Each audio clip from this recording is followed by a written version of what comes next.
Hello ladies, ఈరోజు మనం మన గురించి మాట్లాడుకుందాం. థైరాయిడ్ గ్రంథి అనేది ఆడవారిలోనూ ఉంటుంది మరియు మగవారిలో కూడా ఉంటుందండి. కానీ మరి థైరాయిడ్ ప్రాబ్లమ్స్ ఆడవాళ్లలోనే ఎక్కువగా ఎందుకు వస్తుంటాయో తెలుసా? థైరాయిడ్ గ్రంథి మగ ఆడ ఇద్దరిలో ఉంటుంది, కానీ ఆడవారిలో దానితో పాటుగా ఈస్ట్రోజన్ అనే హార్మోన్ కూడా ఉంటుంది. థైరాయిడ్, ఈస్ట్రోజన్ హార్మోను ఇవి రెండూ కూడా బెస్ట్ ఫ్రెండ్స్ లాంటివి అనమాట. ఈస్ట్రోజన్ కంట్రోల్ తప్పిందనుకోండి, ఈ థైరాయిడ్ గ్రంథి కూడా కంట్రోల్ తప్పిపోతుంది.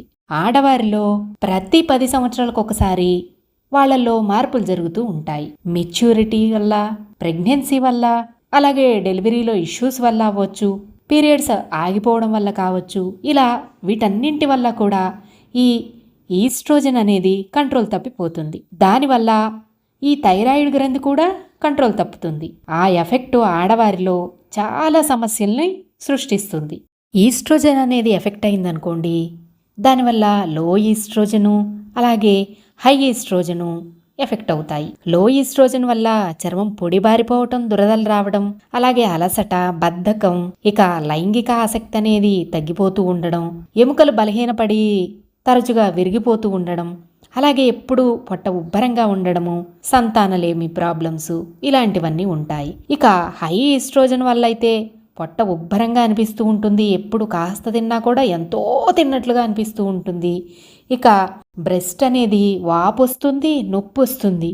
ఇంకా చిరాకు వల్ల మనకి తరచుగా మూడ్ స్వింగ్స్ అనేవి వస్తూ ఉంటాయి. ఎందుకు కోపడుతున్నాం కూడా మనకే తెలియదు. ఇక పీరియడ్స్ టైంలో అయితే విపరీతమైన పెయిన్ వస్తూ ఉంటుంది. ఇక గర్భాశయంలో గడ్డలు రావడము, నొప్పి రావడము లాంటివి జరుగుతాయి. ఇక లైంగిక ఆసక్తి దీనిలో కూడా తగ్గిపోతుందండి.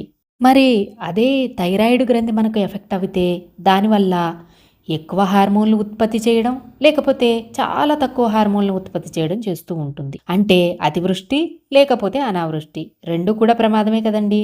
హైపర్ థైరాయిడిజం అయితే బరువు బాగా తగ్గిపోతారు, కాస్త వేడిని కూడా తట్టుకోలేరు. హార్ట్ అయితే అతి వేగంగా కొట్టుకుంటుంది, చేతులు తరచుగా తిమ్మిళ్ళొస్తూ ఉంటాయి, విసర్జన ఎక్కువగా అవుతూ ఉంటుంది, గొంతు బాగా వాపుగా కనిపిస్తూ ఉంటుంది. అదే హైపోథైరాయిడిజం అనుకోండి, బరువు బాగా పెరిగిపోతారు, చలిని కాస్త కూలింగ్ను కూడా తట్టుకోలేరు. ఇక అలసట రావడం, నీరసం రావడం, చర్మం ఎండిపోవడము, హార్ట్ రేట్ అయితే బాగా తగ్గిపోతుంది. అంతేకాకుండా ఈ హైపోథైరాయిడిజం వల్ల కానీ లేకపోతే హైపర్ థైరాయిడిజం వల్ల కానీ సంతానం పొందడం అనేది చాలా కష్టమవుతుందండి. ప్రెగ్నెన్సీ రావడం కష్టం, ఒకవేళ వచ్చినా కూడా అది నిలబడడం అనేది చాలా చాలా కష్టమవుతుందండి.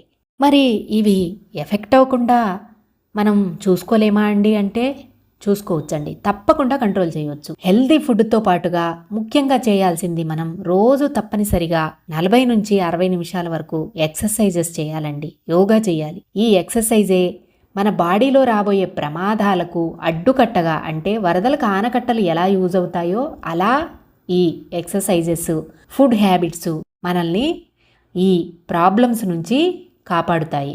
అంతేకాకుండా సాల్టు అలాగే ఆయిల్ను కూడా బాగా తగ్గించుకోవాలి. జంక్ ఫుడ్స్ని అయితే అవాయిడ్ చేసేయాలి. ముఖ్యంగా ఫైబర్ వెజిటబుల్స్ని ఎక్కువగా మన ఆహారంలో చేర్చుకోవాలి. ఇవి మనం చేసామంటే తప్పకుండా మన హెల్త్ను మన కంట్రోల్లో ఉంచుకోవచ్చు.